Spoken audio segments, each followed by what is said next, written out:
Judge Judy has spent more than 25 years sitting high above her courtroom, known for her sharp voice, serious face, and no-nonsense way of handling people.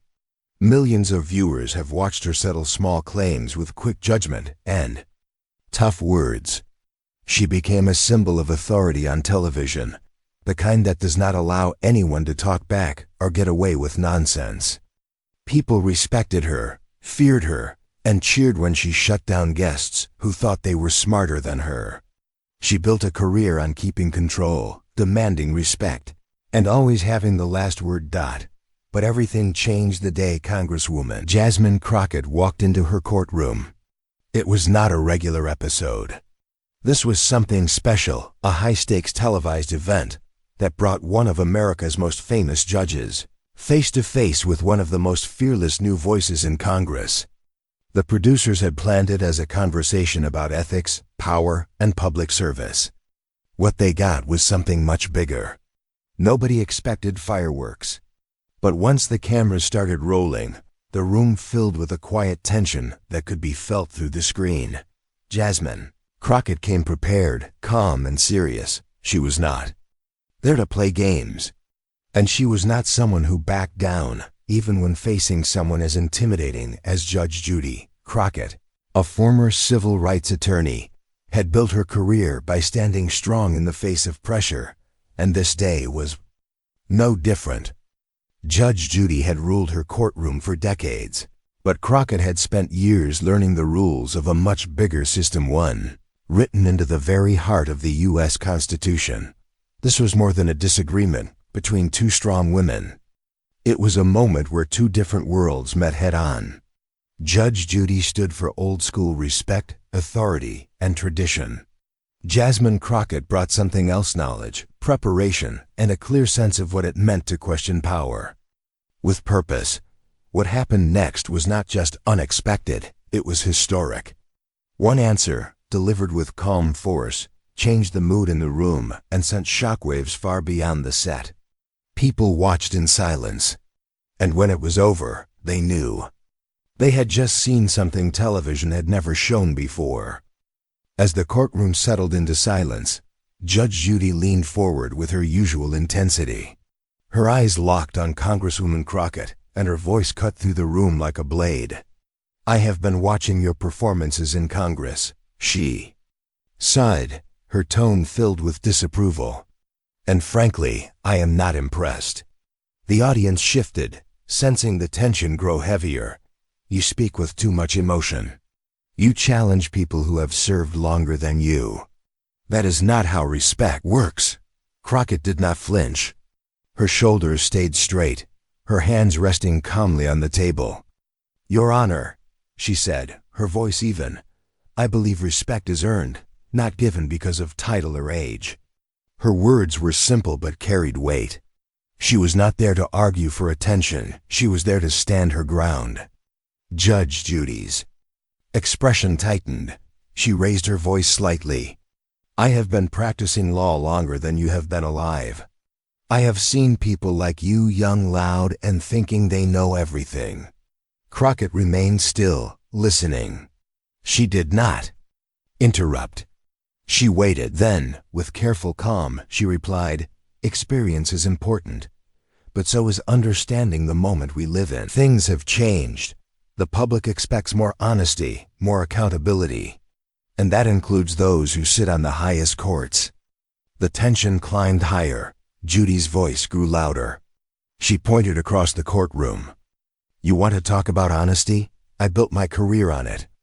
I do not need lectures from someone who thinks raising their voice equals power." Still composed, Crockett responded, "And I built mine on facts. Speaking truth is not shouting. It is knowing what you stand for and why." The exchange had turned into something bigger. It was no longer just a sharp-tongued judge and a determined congresswoman trading opinions. It had become a mirror reflecting two ways of thinking. One that demanded respect without question, and one that asked, what has been done to earn it? The audience could feel it. This was not just a personal disagreement. It was a clash between two different kinds of power. One based on position, the other on purpose. The air in the courtroom was tight. Nobody knew who would come out stronger. But they could tell something important was unfolding, and it was not over yet. The tension in the room had reached its peak. Judge Judy's voice echoed with authority, her frustration now thinly veiled. "You come in here with your speeches and your confidence, but this is not Congress, and you are not above this courtroom," she snapped. But Jasmine Crockett did not rise to the bait. She stayed seated, collected, and ready. She calmly opened a folder placed in front of her, the kind of folder not filled with emotional opinions, but with documented truth.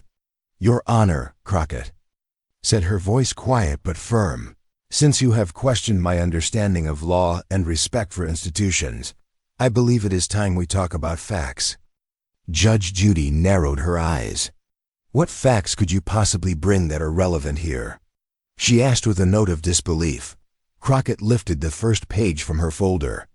"Let us start with a case from your time as a family court judge. In 1987, you ruled against a single mother seeking child support. You told her she had made poor life choices.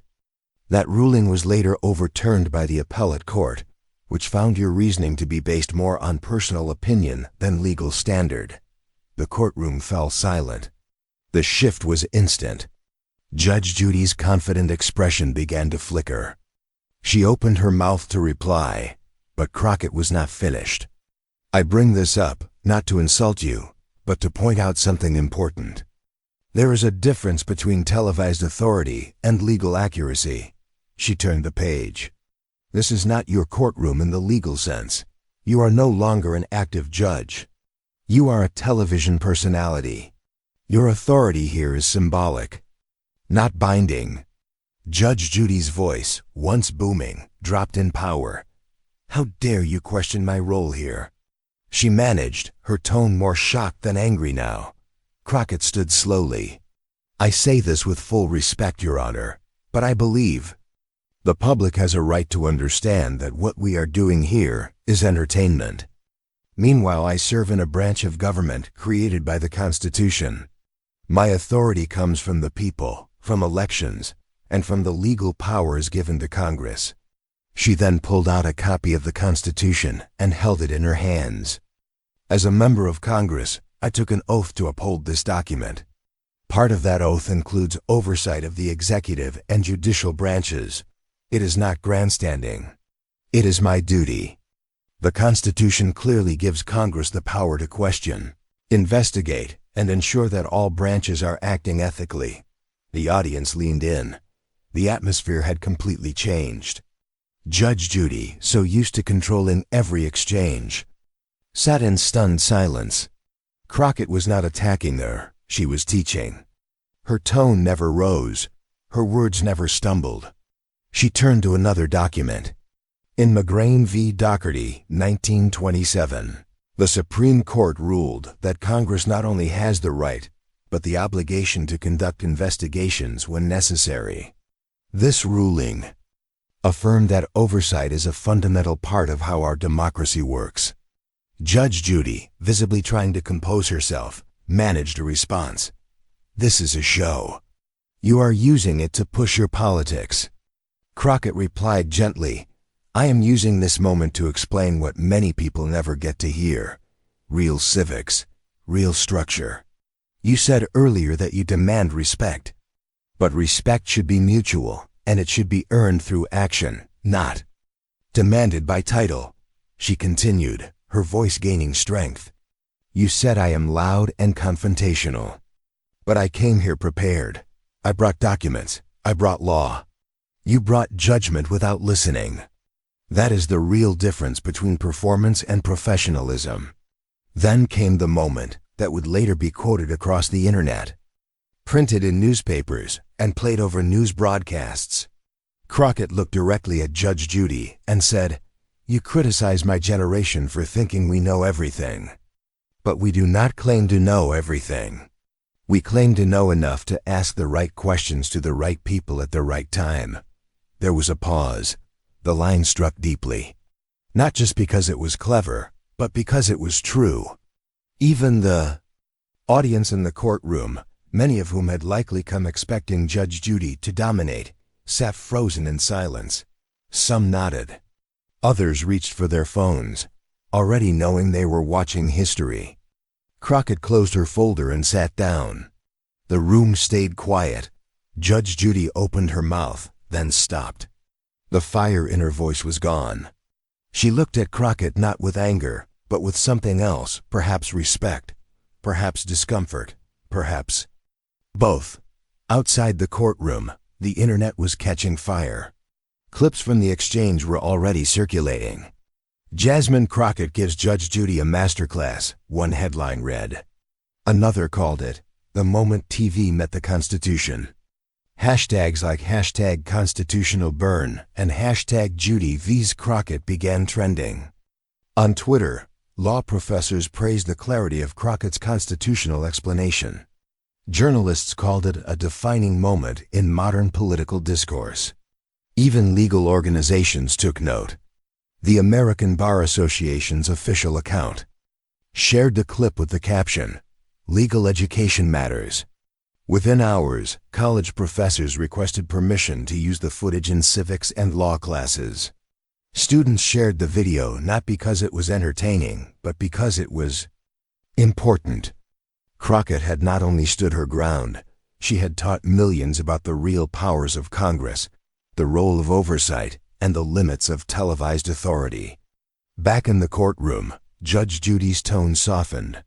"That was quite a response," she said slowly. Crockett nodded. "Thank you, Your Honor. I believe in being prepared."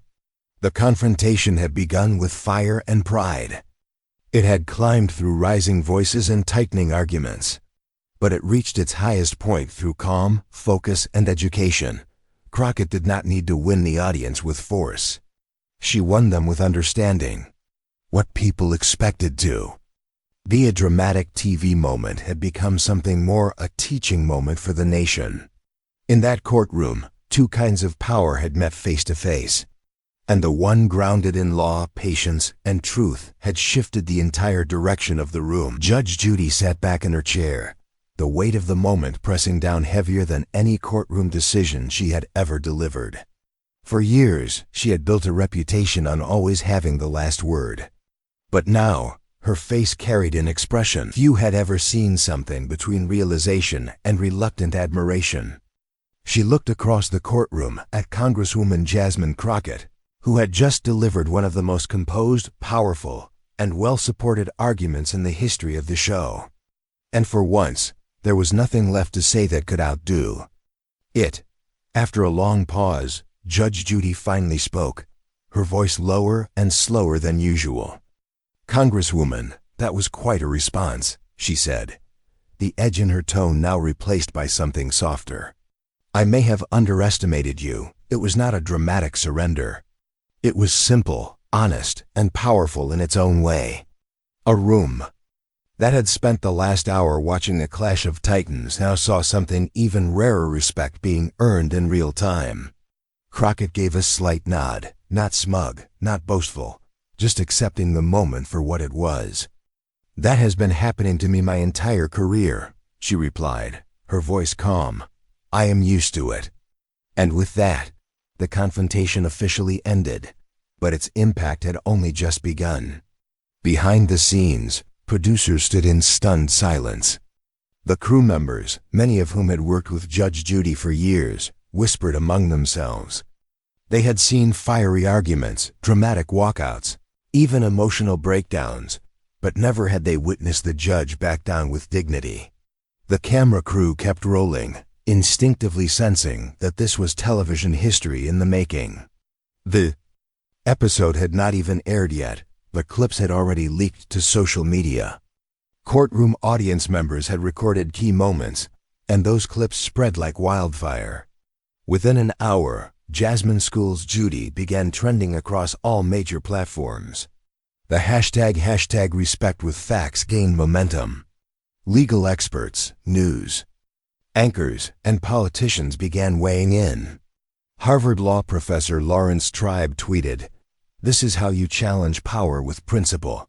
Brilliant performance by Congresswoman Crockett." Yale Law School posted a short clip from the exchange and called it a textbook example of real oversight in action. Former federal judges commented anonymously, saying they had never seen anyone so clearly and professionally outline the powers of Congress on national television. It was not just the legal world taking notice. News outlets across the country picked up the story. Major headlines read, "Judy meets her match, Crockett teaches civics live," and "Respect redefined in Judge Judy's courtroom." Morning shows replayed clips. Late-night hosts praised the tone, the facts, and the confidence. What was expected to be a dramatic TV clash had turned into something much more meaningful, a national conversation about civics, respect, and what real leadership looks like. Crockett, who was already known within political circles for her strong voice during hearings, was now being seen in a different light. This was not just a viral moment. This was a defining one. She was no longer just a bold Congresswoman from Texas. She had become a symbol of how public service should look: informed, composed, and fearless in the face of power. Universities across the country requested permission to use the footage. In their classrooms, high school teachers began showing clips during government lessons. Civic education groups praised the moment as a rare and valuable example of real-world constitutional law at work. One nonprofit called it the most important 10 minutes of television in the last decade. Even across party lines, the reaction was striking. While some critics tried to frame the confrontation as disrespectful, others from opposing political views acknowledged Crockett's preparation and tone. A Republican member of the House Judiciary Committee remarked during a press conference, "I may not agree with Congresswoman Crockett on policy, but I respect her understanding of the Constitution." That was impressive. Judge Judy herself addressed the moment in a brief public statement released days later. "I have always prided myself on speaking my mind," the statement read, "but I also believe in recognizing truth when I hear it." Congresswoman Crockett delivered a respectful and powerful argument based on facts and law. I was wrong to underestimate her. Coming from someone whose image had long been shaped by unshakable certainty, it was a rare and meaningful acknowledgement. The public's response continued to grow. Crockett's office was flooded with messages from young law students, retired judges, teachers, and ordinary Americans who felt inspired by what they saw. The conversation around civic education began to shift. Commentators on radio shows and podcasts called it a wake-up call, a sign that the public was craving more knowledge, not just more noise. People wanted leaders who did not just speak loudly, but spoke clearly and knew what they were talking about. Crockett remained steady in the face of the sudden attention. She continued her work in Congress, but now with a larger platform. More interviews followed, not about politics in the usual sense, but about constitutional understanding and how to rebuild public trust through education and truth. She appeared on talk shows not to argue, but to explain, to teach, and people listened. The confrontation had reshaped how the public viewed power. It showed that authority should not be above question, and that true leadership comes from knowledge, not just presence. Crockett's calm refusal to match Judy's aggression, her quiet reliance on the law, and her ability to hold firm without raising her voice became a model for many. More importantly, it sparked a broader realization: America had spent years watching loudness win over logic. This moment reminded people that preparation, clarity, and respect still mattered. It showed that you could be strong without being rude, smart without being condescending, and bold without being disrespectful. The episode redefined how to challenge power. It replaced the idea that confrontation must be chaotic with a new standard, that pushing back can be precise, controlled, and rooted in deep understanding. It proved that real authority listens, and real change comes from knowing the rules, not just shouting over them. In the weeks that followed, school boards added segments from the exchange into their curriculum. Civic education groups launched campaigns encouraging more public discussion about the Constitution. A poll found that more Americans said they understood congressional oversight after watching that one episode than after a full semester of civics in school. Judge Judy returned to her show, unchanged in her core but visibly more reflective. Crockett returned to Congress with more influence and more responsibility, now seen as a voice for a generation that values knowledge and integrity. Together, even in opposition, they had created something rare, a public moment that taught, inspired, and shifted the way people think about respect and responsibility. It was more than a viral courtroom showdown. It was a lesson in leadership, a quiet reminder that truth, when backed by preparation and delivered with grace, still holds the greatest power. ChatGPT said, in the hours that followed the unforgettable courtroom exchange, the reaction was unlike anything the show had experienced before. Normally, episodes would air weeks later, edited and refined, but this time, the impact was immediate. Audience members had already begun uploading clips online. By nightfall, those short videos had been shared across every major social media platform. People were not just watching, they were pausing, replaying, and reflecting. Legal experts quickly joined the conversation. Prominent constitutional scholars began analyzing Crockett's statements, confirming that everything she said about congressional oversight, Supreme Court precedent, and constitutional responsibility was not just accurate, but refreshingly well articulated. One law professor tweeted, "Congresswoman Crockett just delivered the clearest explanation of Article I powers I've heard on television in years." That message alone was reshared over 50,000 times within the first 24 hours. The attention Crockett received was not rooted in drama or personal attacks. It was the result of something rare, a public official speaking with clarity, backed by preparation and principle. Her calm dismantling of Judy's authority was being used in law school lectures, high school classrooms, and even government training seminars. Educators saw the exchange as a moment of serious educational value, one that could help more Americans understand how their government works and why that understanding matters. Back in Washington, Crockett's name became a point of interest on Capitol Hill. Her colleagues, many of whom already knew of her courtroom experience and policy work, began to see her in a new light. She was not just a skilled questioner in hearings. She had now become a voice of legal authority in public discourse.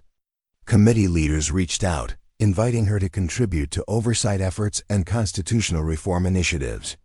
Journalists reached out for interviews, not about gossip or sound bites, but to hear her perspective on civic responsibility and ethical leadership. Even her critics found it hard to dismiss the strength of her argument. Some conservative commentators who typically opposed her politics acknowledged that her grasp of constitutional principles was impressive. One host on a national news network sighed, "We can disagree on issues, but what Crockett did in that courtroom was something everyone should respect. She spoke with knowledge, not just emotion." Judge Judy, despite the awkwardness of being on the receiving end of such a thorough and public rebuttal, also handled the aftermath with a degree of grace. Days after the episode was filmed, she made a rare statement on air. "I have always believed in standing firm," she said, "but I also believe in recognizing when someone brings the truth into the room." Congresswoman Crockett reminded us all of the importance of being prepared, of knowing your facts, and of holding power accountable the right way. That moment of humility added a new layer to the story. It was not just about one person winning an argument.